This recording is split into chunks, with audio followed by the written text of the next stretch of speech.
Praise the Lord. கர்த்தருடைய நாமத்துக்கு மகிமை உண்டாவதாக. இந்த நாளிலும் வேர்ட் ஆஃப் கைடன்ஸ் என்னங்கிறத வாசிக்க கேட்கலாமா? ஏசாயா 55:13. முச்செடிக்கு பதிலாக தேவதாரு விருட்சம் முளைக்கும், காஞ்சோரிக்கு பதிலாக மிருது செடி எழும்பும் என்பதாக. ஆம் தேவ பிள்ளைகளே, இந்த வார்த்தை எங்களுடைய வாழ்க்கையில உண்மையாகவே மாறிடுச்சு.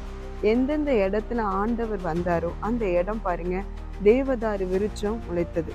நான் நிக்கிற இந்த பூமி கூட ஒரு முச்செடியா தான் இருந்தது பாருங்க, இன்னைக்கு ஒரு சோலைவனமா இருக்குது.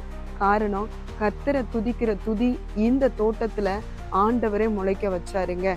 காஞ்சோரி போல இருந்த இடத்துல ஜெபத்தையும் ஆண்டவர் எழுப்புனாருங்க. இது கர்த்தருக்கு கீர்த்தியா இருக்கு, அநேகருக்கு ஆசீர்வாதமா இருக்குது. இந்த ஜெபத்தோட்டம் இந்த கீழ முடிமனுக்கு மட்டும் இல்ல, தமிழ்நாட்டுக்கும் ஒரு ஆசீர்வாதம், தேசத்துக்கும் ஆசீர்வாதமா கர்த்தர் எழுப்பி இருக்கிறார். பாருங்க, உங்களுடைய வாழ்க்கையில ஒருவேளை முச்செடி காஞ்சோரி இப்படி ஒரு அனுபவத்துல இருந்தீங்கன்னா, நீங்க ஆண்டவரை துதிங்க, செபிங்க, அவரையே நம்புங்க. கண்டிப்பா உங்க வாழ்க்கையும் முளைக்கும். ஆண்டவருடைய நாமத்தினால கீர்த்தியாகவும் புகழ்ச்சியாகவும் கர்த்தர் உங்களை மாற்றுவார். கர்த்தர் தாமே உங்களை ஆசீர்வதிப்பார். God bless you.